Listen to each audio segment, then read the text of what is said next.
오늘 본문의 말씀은 우리가 매일 성경에서도 살펴보았지만 예수님께서 두 번이나 예루살렘으로 올라가심을 그렇게 말씀하시고 그리고 예루살렘으로 올라가시는 겁니다. 그럼 왜 예루살렘 올라가시는 겁니까? 마지막 십자가를 지시기 위해서, 한마디로 말씀하면 죽으시기 위해서 올라가시는 겁니다. 오늘 본문의 말씀은 두 번째 예루살렘으로 그렇게 올라가신다 하는 말씀이 기록되어 있습니다. 본문의 22절 말씀에 예수께서 각 성, 각 마을로 다니사 가르치시며 예루살렘으로 여행하시더니, 예루살렘으로 그렇게 간다는 말이 두 번째 이렇게 기록된 본문의 말씀입니다. 자, 그런 가운데 어떤 사람이 물어보는 겁니다. 구원을 받은 자가 많습니까? 적습니까?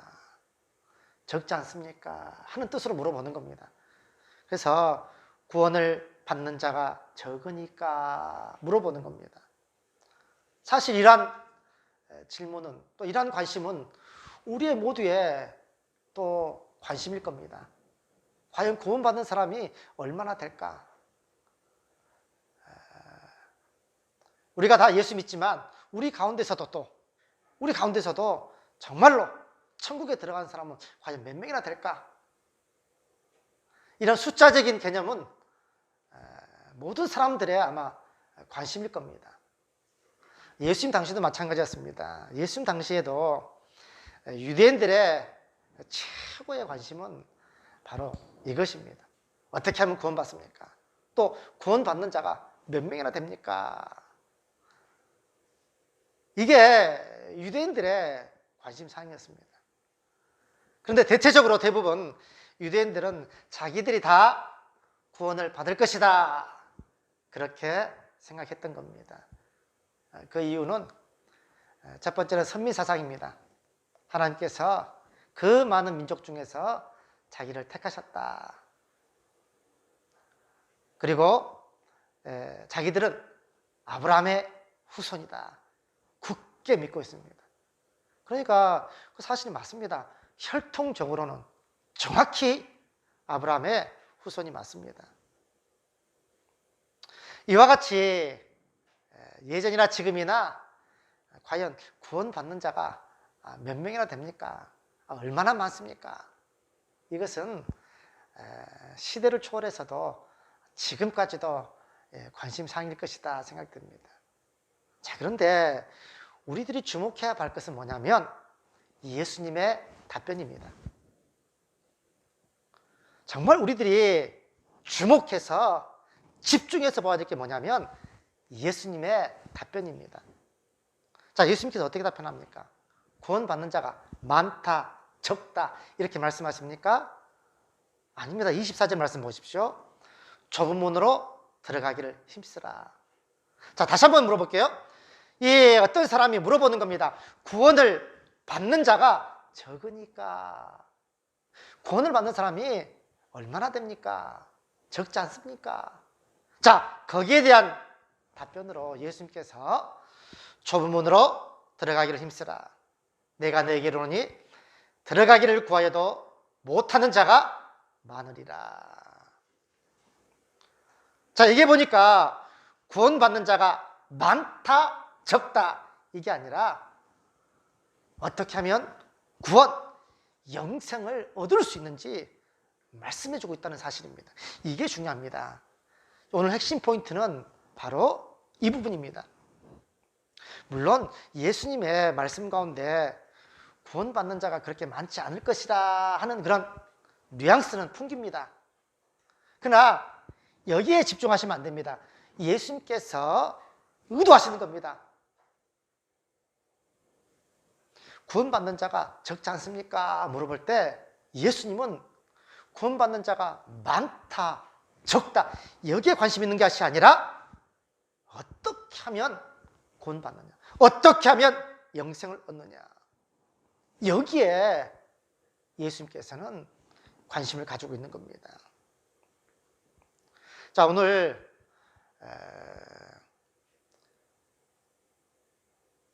제목 말씀이 좁은 문으로 들어가기를 힘쓰라 하는 겁니다. 좁은 문으로 들어가기를 힘쓰라. 그러면 우리의 그런 생각은 과연 이 좁은 문이 무엇인가 하는 겁니다. 일반적으로 생각할 때 좁은 문으로 들어가기를 힘쓰라. 그러니까 정말 그 좁은 길, 다른 사람들이 가지 않는 그 험난한 길. 물론 틀렸다는 말은 아닙니다.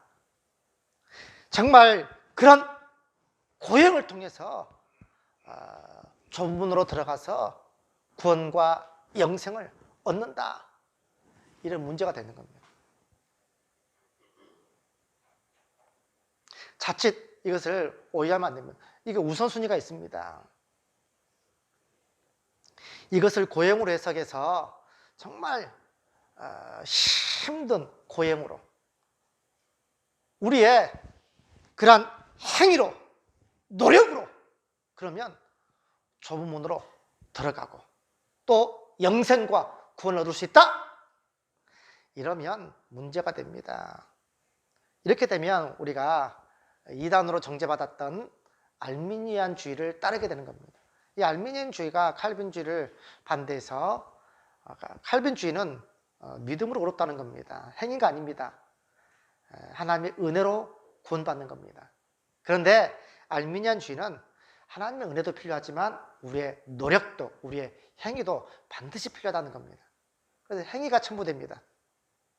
자, 그러면 우리가 오늘 본문을 해석할 때 이 좁은 문을 고행으로 이렇게 해석해 버리면 우리의 노력으로 우리의 열심으로 정말 우리가 정말 뼈를 깎는 그런 노력을 통해서 그럼 좁은 문으로 들어간다. 이러면 문제가 되는 겁니다. 결론부터 말씀드리면 이 좁은 문은 예수님 자신을 가리키고 있습니다. 자, 같은 본문에 마태복음 7장 13절과 14절을 보셔야 됩니다. 마태복음 7장 13절과 14절 말씀에 좁은 문으로 들어가라. 멸망으로 인도하는 문은 크고 그 길이 넓어 그리로 들어가는 자가 많고 생명으로 인도하는 문은 좁고 길이 협착하여 찾는 자가 적음이라. 자, 이게 보니까 같은 병행 본문입니다. 좁은 문으로 들어가라 해놓고 14절 말씀에 생명으로 인도하는 문. 자, 그러니까 좁은 문과 생명으로 인도하는 문. 이게 똑같은 겁니다. 좁은 문은 바로 생명으로 들어가는 문입니다. 즉, 영생을 얻을 수 있는 문입니다. 그래서 하나님 나라에 천국에 들어가는 문임을 알 수 있습니다. 자, 그렇다면 천국에 어떻게 들어갑니까? 우리의 노력으로 들어갑니까? 우리의 행위로 들어갑니까? 결코 아닙니다. 우리의 행위로서는 도저히 들어갈 수 없는 그러한 문입니다. 그래서 이 문은 바로 예수 그리스도 자신을 가리키는 겁니다. 자, 그래서 그 증거로 요한복음 10장 7절 말씀에서도 나는 양의 문이라. 양의 문, 양이 들어가는 문이다. 그리고 10장 9절 말씀에 내가 문이니 누구든지 나로 말미암아 들어가면 구원을 받고. 예수님께서 자신을 가리켜서 문이라고 합니다. 누구든지 나로 말미암아 들어가야만 구원을 받는다는 겁니다. 이게 중요합니다. 그래서 예수님께서 요한복음 14장 6절 말씀에서도 내가 곧 뭐라고요? 길이요 진리요 생명이니 나로 말미암지 않고는 아버지께로 올 자가 없느니라. 오직 예수 그리스도를 통해서만 아버지께로 천국으로 들어갈 수 있다는 겁니다. 우리가 이것을 놓쳐서는 안 됩니다. 자꾸만 어떤 행위로서 어떤 노력으로 영생을 얻고 구원을 받는다, 천국에 들어간다, 이거는 있을 수 없습니다. 그래서 이 문은 바로 예수 그리스도 자신을 가리키는 겁니다. 그래서 사도행전 4장 12절 말씀에는 다른 이로서는 구원을 받을 수 없나니 이는 천하 인간의 다른 이름을 우리에게 주신 일이 없음이니라. 다른 이로서는 구원받을 수 없습니다. 다른 문으로 들어가면 그거는 다 잘못된 길입니다. 먼저 이것이 전제가 되어야 됩니다. 이것이 정의되어야 됩니다.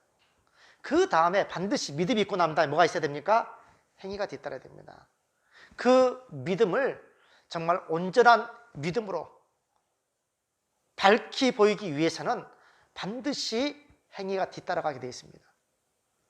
그래서 예수님께서 우리에게도 그 길을 가라고 하는 겁니다. 그래서 먼저 전제가 되고 선행되어야 될 게 뭐냐면 바로 이 좁은 문으로 들어가기를 힘쓰라 할 때는 이 문은 예수 그리스도 자신을 가리키는 겁니다.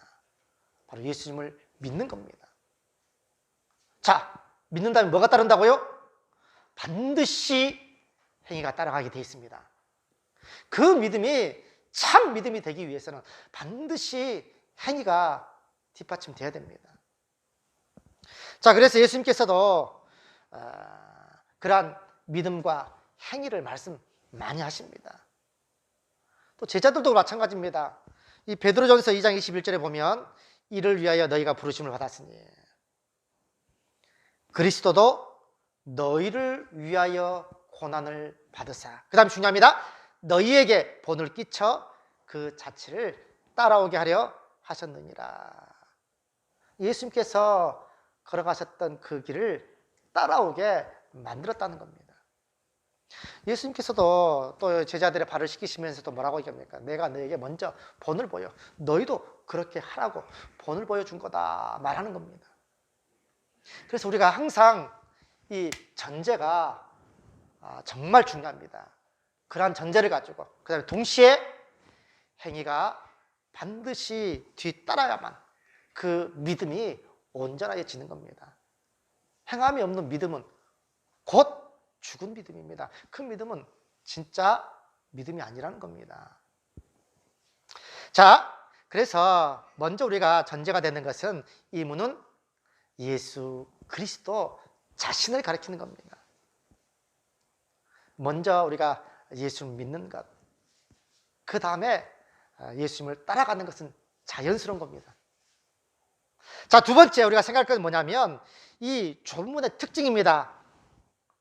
이 좁은 문의 특징이 뭐냐면 한 번 닫히면 다시는 열려지지 않습니다. 또 다른 말로 하면 뭡니까?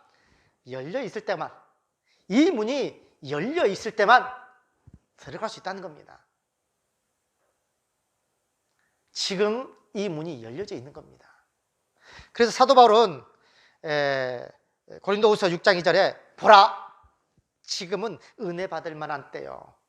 보라, 지금은 구원의 날이로다. 지금이 열려져 있습니다. 지금이. 그런데 한번 닫혀버리면 다시는 들어갈 수 없습니다.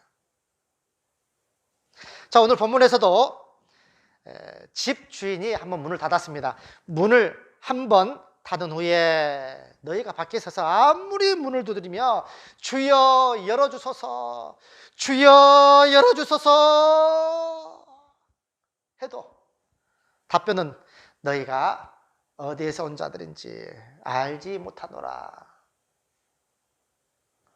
그 두 번이 기록됐죠. 그때 너희가 말하되 주 앞에서 우리가 먹고 마셨습니다. 주님 앞에서 바로 먹고 마셨습니다. 또한 우리가 길거리에서 가르치셨을 때 우리가 거기 있었습니다. 주님이 뭐라고 얘기합니까? 주인이 뭐라고 얘기합니까? 너희가 어디서 왔는지 알지 못하노라. 행악하는 모든 자들아, 나를 떠나가라. 그러니까 한 번 문이 닫히면 다시는 열려지지 않습니다. 우리 이 문이 어떤 문인지 압니다. 천국의 문이라는 겁니다. 결국 이 문은 천국의 문입니다. 이 천국의 문이 한번 닫혀버리면 다시는 열려지지 않습니다. 이제는 다시는 누가 들어올 수 없습니다. 그러므로 바로 지금이 열려있는 때입니다. 사도 바울이 보라 보라 지금이 은혜 받을 만한 때고 보라 지금이 구원의 날이로다. 그럼 언제 전도해야 됩니까? 지금 해야 되는 겁니다. 지금. 물론 지금 코로나가 한창 힘들고 어려운 시대입니다. 그러나 이것보다 더한 시대도 복음을 전했습니다. 로마의 그러한 엄청난 박해 가운데서도 복음을 전한 겁니다. 우리가 2021년 표처럼요, 정말 복음 앞에 섰습니다. 뭐 어느 순간만, 어느 때만 쓰는 게 아닙니다. 항상입니다.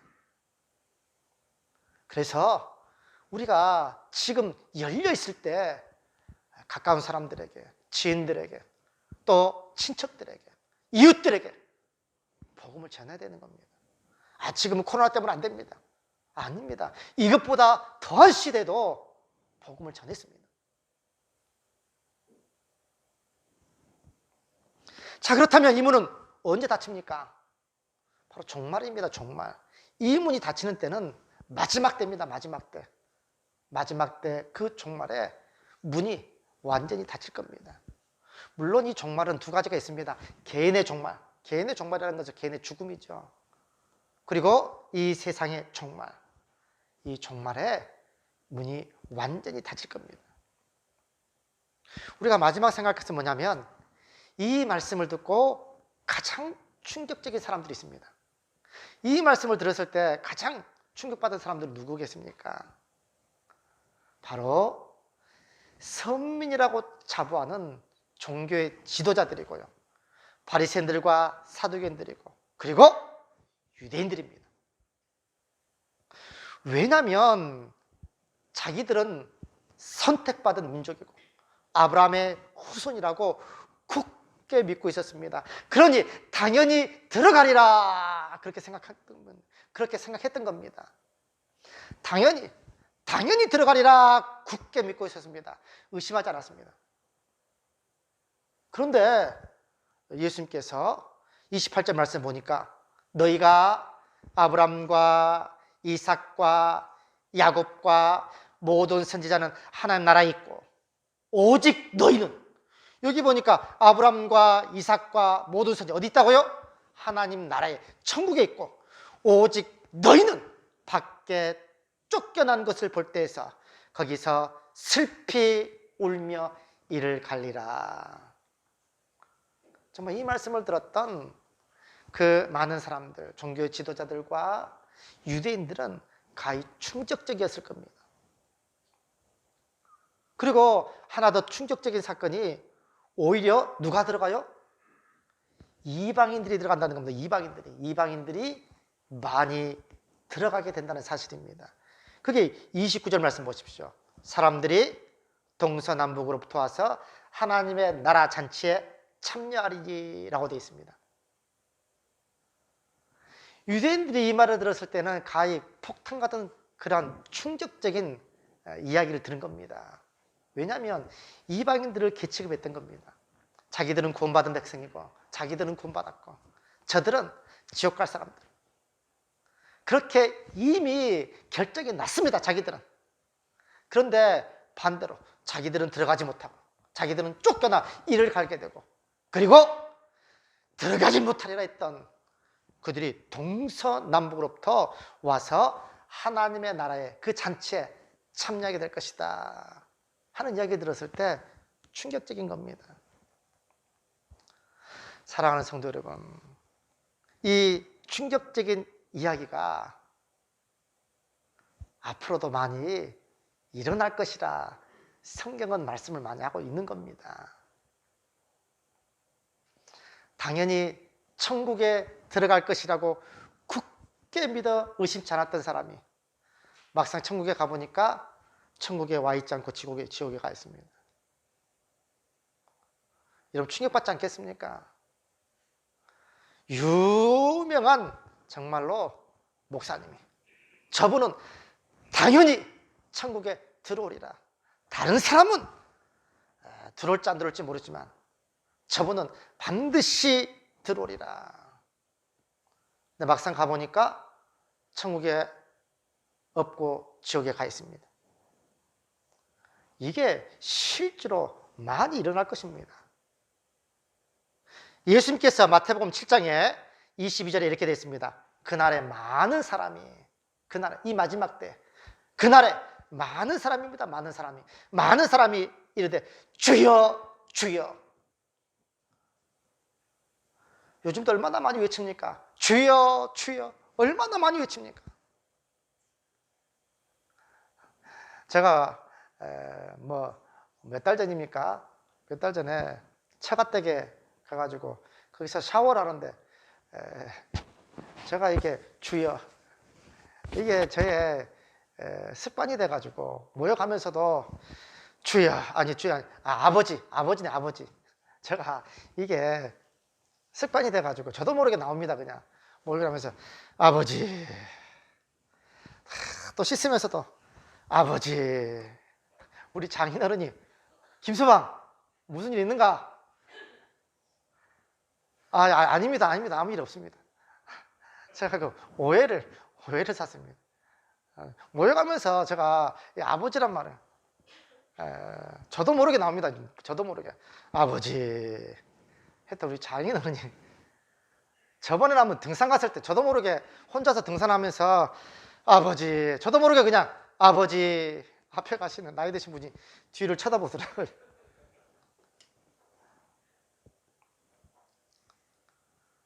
이 마지막 때에 아무리 주여 주여 외쳐도요, 천국에 들어가지 못하는 사람들이 많다는 겁니다.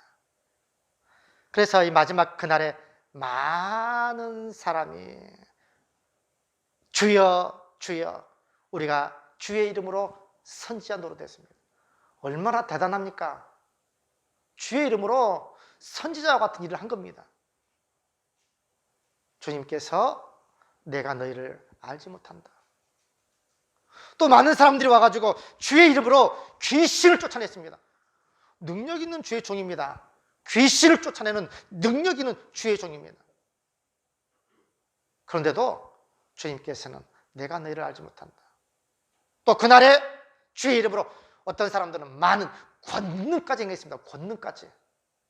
정말 권능 있는, 권세 있는 주의 종입니다. 많은 사람들이 찾아왔습니다. 많은 권능을 우리 행했습니다. 그때 주님께서 뭐라고 얘기합니까? 그때에 내가 저희에게 밝히 말하되 내가 너희를 도무지 알지 못하니 불법을 행하는 자들아 내게서 떠나가라. 제가 2부 예배 때 잠깐 언급할 겁니다. 정말로 이 시대에 주님의 음성을 들어야 됩니다. 저는 이렇게 느껴졌습니다. 교회가 얼마나 타락했으면 정말 성전 문을 닫을 자가 있으면 좋겠도다. 교회 문을 닫아버리십니다. 교회가 얼마나 타락했으면 교회 문을 닫아버리시는 그런 하나님이십니다.